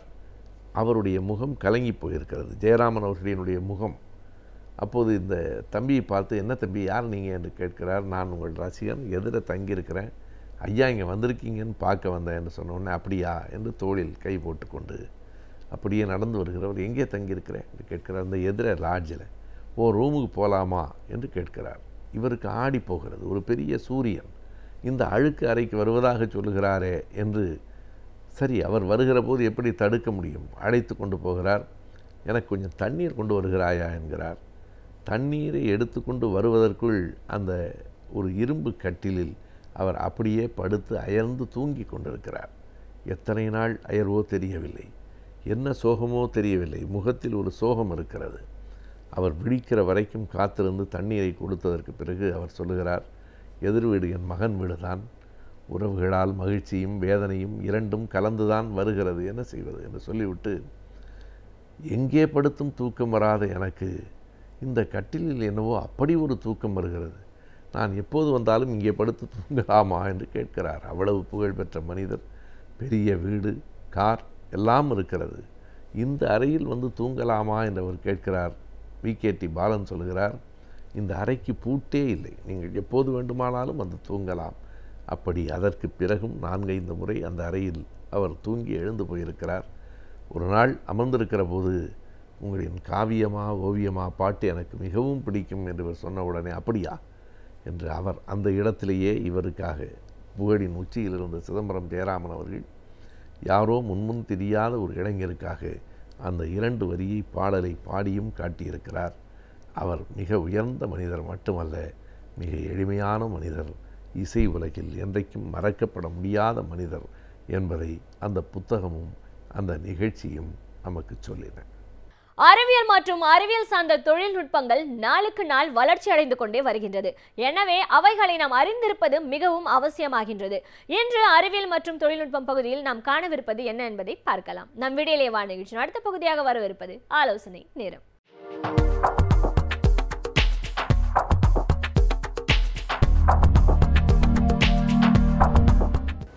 வணக்கம். இன்றைய ஆலோசனை நேரத்தில் நம்ம இந்த 6th சென்ஸ் அப்படிங்கிற ஒரு தொழில்நுட்பத்தை பற்றி பார்க்க போகிறோம். 6ஆம் அறிவு. மனிதனுக்கு ஏற்கனவே 6 அறிவு இருக்கு, இது என்ன புது தொழில்நுட்பம்னு நீங்கள் சொல்கிறீங்க அப்படின்னு கேட்கலாம். பார்த்தல், கேட்டல், நுகர்தல், சுவைத்தல், உணர்தல்ங்கிற 5 உணர்வுகளோட பகுத்தறிவுகின்ற அந்த அறிவு 6வது அறிவு நம்ம சொல்லிகிட்டு இருக்கோம். அந்த அறிவு மனிதனுக்கு மட்டும்தான் இருக்குது. அந்த 6வது அறிவை இயந்திரத்திற்கு கொண்டு வந்தால் எப்படி இருக்கும்? இப்போ இந்த கம்ப்யூட்டர் உலகத்தில் கம்ப்யூட்டர் நம்ம என்ன சொல்கிறோமோ அதை தான் செய்யும். கேபேஜ் இன் கேபேஜ் அவுட்டும்பாங்க. என்ன குப்பை போகுதோ அந்த குப்பை தான் வெளில வரும். அதுவாக அதுக்கு செய்ய தெரியாது. நம்ம எழுதி கொடுக்குற அந்த கோடிங்கை பொறுத்து தான் கம்ப்யூட்டருடைய செயல்பாடு இருக்கும். இப்போ இந்த தொழில்நுட்பத்தில் அந்த 6ஆம் அறிவு 6th சென்ஸுங்கிற இந்த தொழில்நுட்பத்தில் என்ன நடக்குது அப்படின்னு பார்த்தீங்கன்னா, இந்த தொழில்நுட்பம் நமக்கு சுற்றி இருக்கிற பொருட்களை தகவல்களோடு இணைத்து அதனோடு அளவாள முடியும். இந்த பொருட்களோடு பேசக்கூடிய ஒரு தன்மையை முதல்ல கண்டுபிடித்தவர் அவர் தான் அந்த துறையினுடைய தந்தை அப்படிம்பாங்க, இந்த மிஸ்டர் மான்கிறவர். இந்த 6ஆம் அறிவை கண்டுபிடித்த மான்க்கு அப்புறம் இந்திய மாணவர் ஒருவர்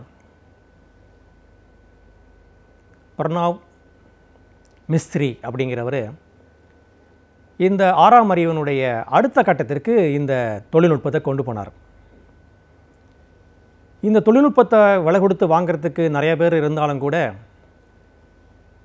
பிரணாப் மிஸ்திரி என்ன சொல்லிட்டாருன்னா, இது ஓப்பன் சோர்ஸ் கோடு தான், அதாவது காசு இல்லாத ஒரு சாஃப்ட்வேர் தான், இதை நான் வந்து விலைக்கு விற்கிறதுக்கு ரெடியாக இல்லை, என்னுடைய நோக்கமே இது வந்து அடிமட்ட மக்களுக்கு செல்லணும் அப்படிங்கிறதான் அப்படின்னு ரொம்ப ஒரு சமூக ஈடுபாடோடு சொன்னார்.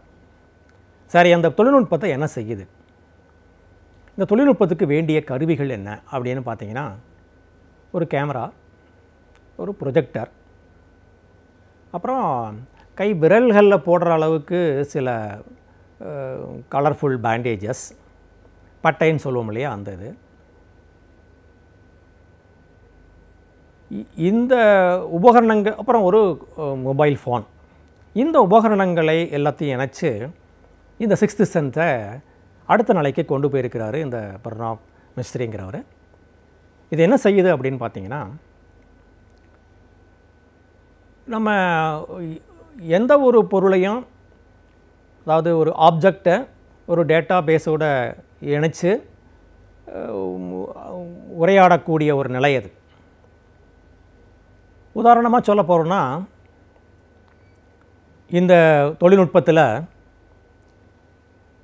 ஒரு உதாரணமாக நான் இங்கே இருக்கிறேன்னு வச்சுங்களேன், என்னை சுற்றி ஒரு 5-6 கேமராக்கள் பல கோணத்தில் என்னை படம் பிடித்துட்டு இருக்கோம். என்னுடைய இமேஜு பல வகையில் பிடிக்கப்பட்ட இந்த கேமராக்களை ஒருங்கிணைத்து நம்ம அங்கே அனுப்ப முடியும். இந்த டெக்னாலஜியில் பெரிய அளவில் பெரிய பொருட்கள் தேவையில்லை. இதனால தான் இது என்ன சொல்கிறாங்கன்னா, உடலில் அணியக்கூடிய ஒரு கம்ப்யூட்டர் அப்படிம்பாங்க.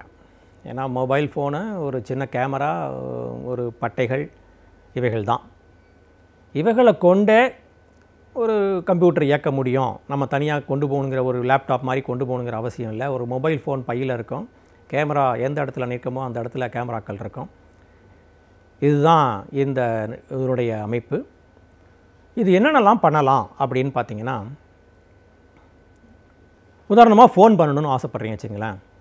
ஃபோன் பண்ணுறதுக்கு தனியாக நீங்கள் வந்து ஒரு கீபோர்டு இருக்கணுங்கிற அவசியம் இல்லை. இந்த கீபோர்டை கையில் ஒலி வகையாக செலுத்தி நமக்கு 1 2 3 4 எண்களோட எழுத்துக்களும் வர ஆரம்பிச்சிடும். அதை நம்ம டைப் பண்ணி இங்கேருந்து பண்ணாலே உங்களுக்கு ஃபோன் வந்து இயங்க ஆரம்பிக்கும். மணி பார்க்கணும் அப்படின்னா ரிஸ்ட் வாட்ச் கட்டணுங்கிற அவசியமே இல்லை. இந்த கையில், இந்த ரிஸ்ட் இடத்துல, இந்த மணிக்கட்டில் ஒரு வட்டமான ஒரு உருவத்தை கொண்டு வந்து அதில் எண்களை கொண்டு வந்து வச்சுட்டோம்னா அன்றைக்கி இப்போ என்ன டைம் அப்படிங்கிறத பார்க்க முடியும். ஆக ஒரு ஃபோன் பண்ண முடியும். ஒரு ரிஸ்ட் வாட்சை வச்சு நம்மளால் வாட்சே இல்லாமல் மணி பார்க்க முடியும். இது போன்ற தொழில்நுட்பத்தை மிக எளிதாக ஆக்கியிருக்கிறாங்க. இதோடு மட்டும் இல்லாமல் ஒரு மேப் இருக்குன்னு வச்சுங்களேன், ஒரு ஜியாகிரபிக்கல் மேப். அந்த ஜியாகிரபிக்கல் மேப்பில் எப்படி ஜிபிஆர்எஸில் நம்ம போக போக அந்த இடங்கள் நகர்ந்துக்கிட்டே போகுது, அதுபோல் இந்த மேப்பில் நம்ம வந்து இந்தியாவிலிருந்து லண்டனுக்கு போகிறோம் அப்படின்னா எந்த வகையில் போகலாம் அப்படின்னு நீங்கள் கையை கொண்டு அந்த அந்த மேப்பில் நகர்த்தினாலே அந்த இடத்துக்கு நம்ம அப்படியே போக முடியும். அதுக்கு மூலகாரணமாக இருக்கிறது நம்ம ஏற்கனவே சொன்ன மாதிரி கேமரா, ஒரு ப்ரொஜெக்டரு அல்லது ஒரு கையில் போடக்கூடிய அந்த பட்டைகள். இது வந்து இந்த பட்டைகள் பார்த்திங்கன்னா சிகப்பு, மஞ்சள், பச்சை, நீலம் என்ற 4 கலரில் இருக்கும். நம்முடைய விரல்கள் நுனியில் இந்த பட்டைகளை பொருத்திடுவாங்க. இந்த பட்டைகள் இந்த 4 வகையான சாதனங்களோடு இணைக்கப்பட்டிருக்கும். அப்போ அந்த ஜியாகிரபிக்கல் மேப்பில் கையை வச்சு அப்படியே கொண்டு போனோம்னா நம்ம கட்டை விரல்லையும் அல்லது ஆள்காட்டி விரல்லையும் இருக்கிற இந்த பட்டைகள் நம்மளை அந்த இடத்துக்கு அப்படியே கொண்டு போகும். இது ஒரு வகை. புகைப்படம் எடுக்க முடியும். அதுக்கு தனியாக கேமரா வேணும்னு அவசியம் கிடையாது. இந்த நம்மக்கிட்ட இருக்கிற இந்த இன்ஸ்ட்ருமெண்ட்லேயே பண்ண முடியும். உதாரணமாக இந்த கையில் இருக்கிற இந்த பட்டைகள் ஏற்கனவே இந்த இடத்துல சுற்றப்பட்டிருக்கு. இது நம்முடைய மற்ற சாதனங்களோடு இணைக்கப்பட்டிருக்கு. இப்படி ஒரு ஸ்கொயர் டைப்பில் நம்ம கையை கொண்டு போனோம்னா இந்த சதுரத்துக்குள்ளார விழக்கூடிய காட்சிகள் படங்களை அப்படியே படம் பிடிச்சிரும். ஸோ ஒருத்தரை படம் பிடிக்கணும்னா தனியாக கேமரா வேணாம், இந்த கைகளை வச்சு இப்படி பண்ணாலே போகிறோம், படம் பிடிக்கப்பட்டோம். சரி, இந்த பிடிக்கப்பட்ட படத்தை எங்கே வைக்கலாம் அப்படின்னா நம்ம கம்ப்யூட்டருடைய டெஸ்க்டாப்பில் வைக்கலாம், இல்லை இந்த செவுத்தில் பதிக்கலாம், இல்லை உங்களுடைய நோட்புக்கில் அதை பதிவு பண்ணலாம். சரி, அப்படி பதிவு பண்ண புகைப்படத்தை சிறிதாகவும் பெரிதாகவும் அப்படியே ஜூம் பண்ணவும் முடியும். ஆக புகைப்படம் எடுக்க முடியும், டெலிஃபோன் பண்ண முடியும், அல்லது ஒரு மேப்பை ப்ரௌஸ் பண்ண முடியும். இதோட முக்கியமாக நான் சொன்ன மாதிரி, ஏற்கனவே சொன்ன மாதிரி, ஒரு ஆப்ஜெக்டே நம்ம வந்து அதோட தொடர்பு கொண்டு பேச முடியுங்கிறது இன்னொரு உதாரணம் சொல்லப்போனால், உங்கள் கையில் விமானத்தில் பயணிக்க வேண்டிய ஒரு போர்டிங் பாஸ் கையில் இருக்குன்னு வச்சுங்களேன். அந்த போர்டிங் பாஸ்க்கை நீங்கள் இந்த கையில் இருக்கிற இந்த பட்டைகள் மூலம் நீங்கள் வச்சு பார்க்குறப்ப, இந்த போர்டிங் பாஸை வச்சு இந்த கிளம்பக்கூடிய விமானம் சரியான நேரத்தில் கிளம்புமா, எந்த நேரத்தில் கிளம்ப போகுது அப்படின்னு தெரிஞ்சுக்கலாம். அதே மாதிரி ஒரு புத்தகம் வாங்க போகிறீங்க அப்படின்னா, அந்த புத்தகத்தினுடைய ஒரு ரிவ்யூவை, அதை பற்றி நிறைய பேர் எழுதியிருப்பாங்க. நல்ல புத்தகமாக என்ன, எவ்வளோ காப்பிகள் விற்கப்பட்டிருக்கு, ஆசிரியர் யார், பப்ளிஷர் யார் என்ற முழு தகவலையும் நம்ம இதில் பார்க்க முடியும். ஆக எந்த ஒரு ஆப்ஜெக்டையும் நம்ம வந்து தகவல் மூலம் தொடர்பு கொண்டு அதோடு அளவாளக்கூடிய இந்த தொழில்நுட்பத்திற்கு பேர் 6th சென்ஸ். இது குறிப்பாக உடல் ஊனமுற்றோர்களுக்கு அல்லது நல்ல கண் தெரியாதவர்கள் வச்சுங்களேன், அவங்களுக்கு இது ரொம்ப பயன்படும். முன்னைய ஜனாதிபதி அப்துல் கலாம் அவர்கள் இந்த மிஸ்ட்ரியோட பேசுகிறப்ப இந்த தொழில்நுட்பத்தை ரிமோட் சென்சிங்கோடு ஏன் கொண்டு வந்து நீங்கள் இணைக்கக்கூடாது அப்படிங்கிற மாதிரி பேசியிருக்காங்க. இந்த தொழில்நுட்பம் உண்மையிலேயே ஒரு மாற்றுத்திறனாளிகளுக்கு இது ஒரு பெரிய வரப்பிரசாதம் என்று சொல்லலாம். நாம் குடியிருக்கும் வீட்டை நாம் எவ்வாறு தூய்மையாக பாதுகாத்துக் கொள்கின்றோமோ அதே அளவு நம் சுற்றுச்சூழலையும் தூய்மையாக பாதுகாத்துக் கொள்ள வேண்டும் என்கிறார் டாக்டர் வின்சென்ட் அவர்கள். நம் விடியலை வா நிகழ்ச்சியின் நிறைய பகுதியாக வரவிருப்பது சுற்றுச்சூழல்.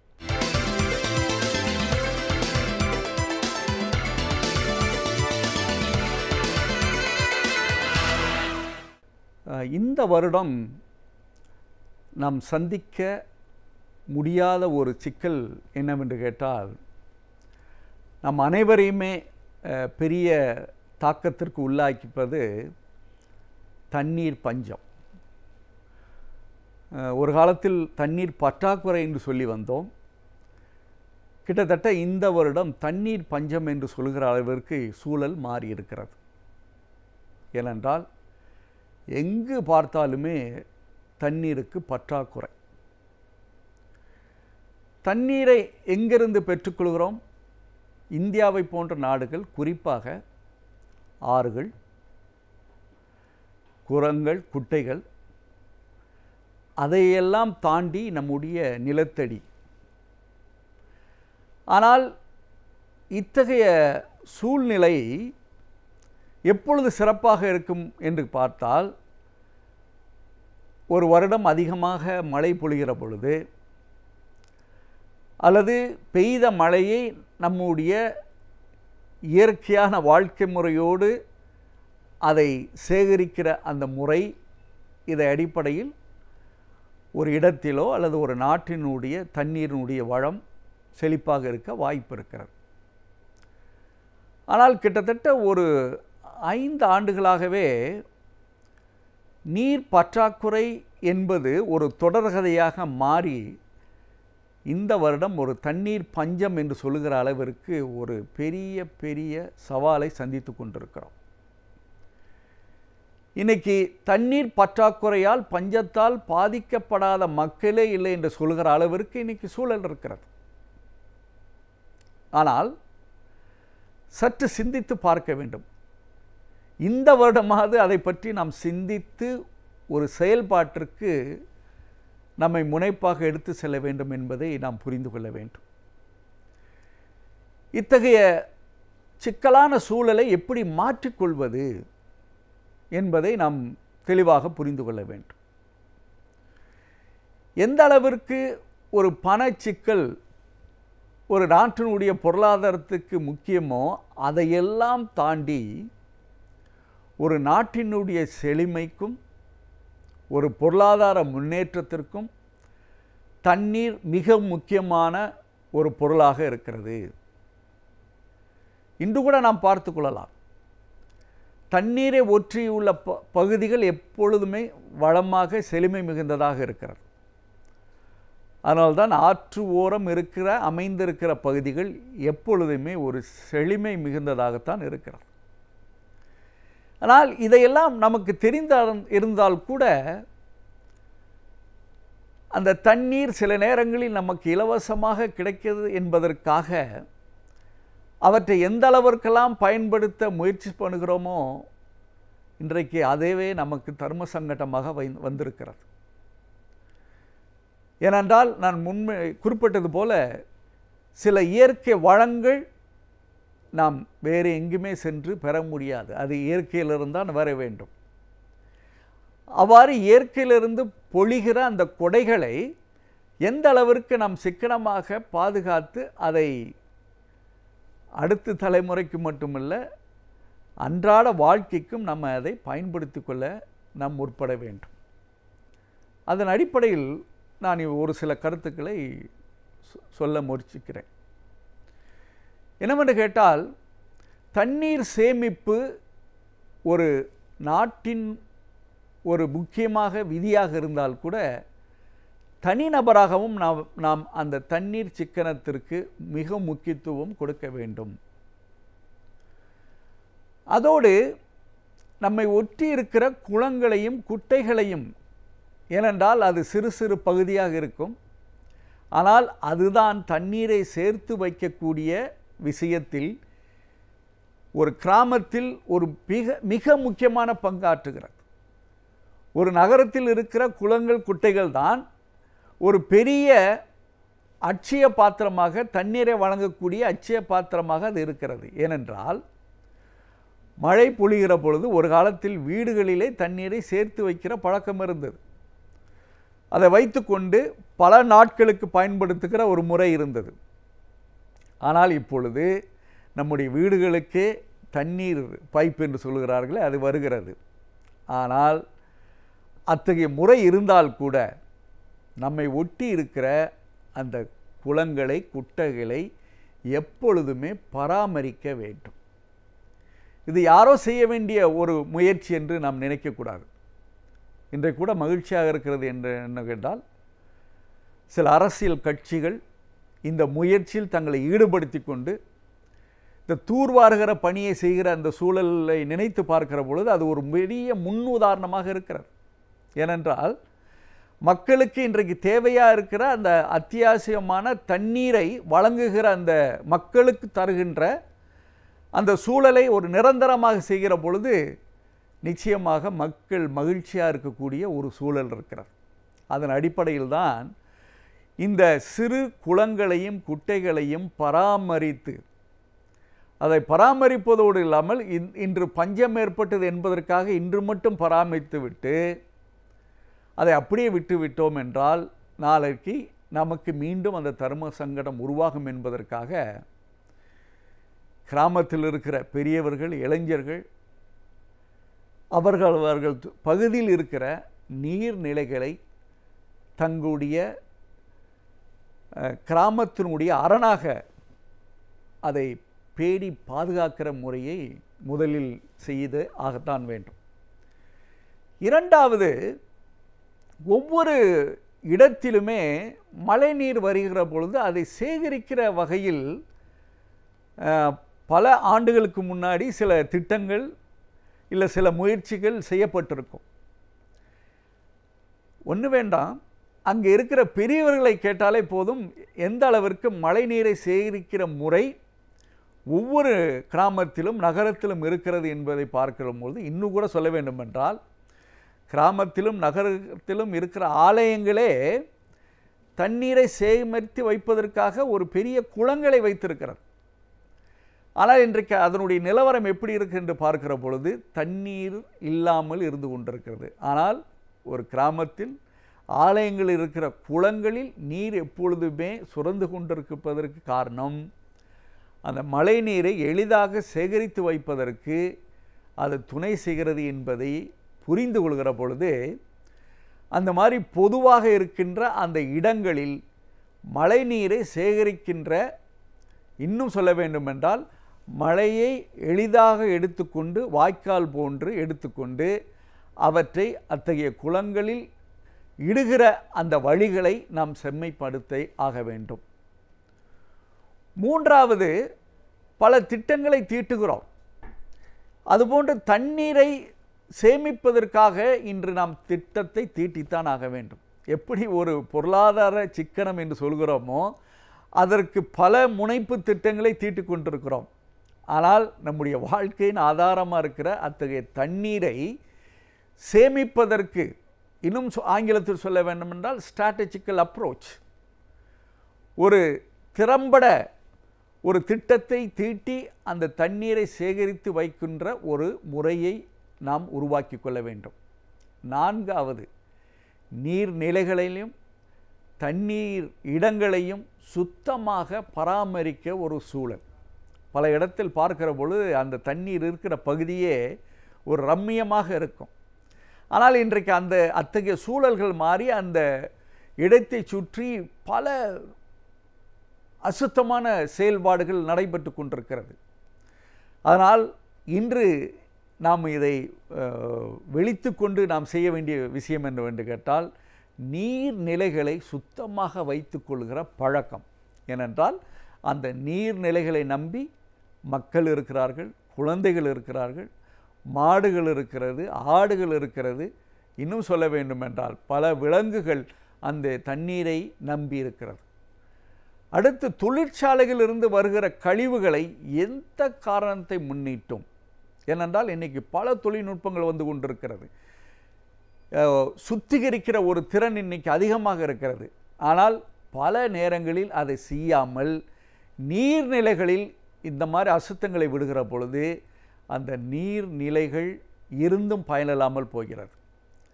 அடுத்து, நம்முடைய விவசாயத்திற்கு பயன்படுத்துகிற நீர், இன்றைக்கு நீர் இல்லாத நாள் தஞ்சாவூர் போன்ற இடங்களில் 3 போகம் விளைந்த சூழல் மாறி இன்றைக்கு 2 இல்லை 1 என்று மாறிவிட்டதனுடைய காரணமாக பல பொருளாதார சிக்கல்கள், உணவு பற்றாக்குறை ஏற்பட்டு கொண்டிருக்கிறது. ஆனால் இன்றைக்கு நாம் செய்ய வேண்டியது என்னவென்று கேட்டால், அந்த நீர்நிலைகளை சுத்தமாக வைத்து கொள்கிற பொழுது நிச்சயமாக வருகிற காலங்களிலாவது நீர் பஞ்சம், நீர் பற்றாக்குறை இல்லாமல் நம்முடைய மக்களையும் விவசாயிகளையும் கால்நடைகளையும் பராமரித்து கொள்கிற ஒரு சூழல் வரும். அவற்றுக்கு இப்பொழுதே நாம் சிந்தித்தாக வேண்டும். ஏனென்றால் இந்த வருடம் எந்த அளவிற்கு நாம் பாதிப்புக்குள்ளாயிருக்கிறோம் என்பதை உணர்கிற பொழுது இயற்கை வளங்களாக இருக்கக்கூடிய இந்த தண்ணீரை சேமிப்பதையும் பராமரிப்பதையும் அதை நல்ல முறையில் வழங்குகிற அந்த சூழலையும் உருவாக்குகிற பொழுதுதான் இந்த சுற்றுச்சூழல் சிறப்பாக இருப்பது நமக்கு தெளிவாக புரியும். அல்லது இத்தகைய நல்ல நீர் கிடைப்பதற்கு நாம் மிகவும் சங்கடப்பட வேண்டியிருக்கும். ஆனால் நம்முடைய நீர்நிலைகள் அனைத்தையுமே பாதுகாப்போம்.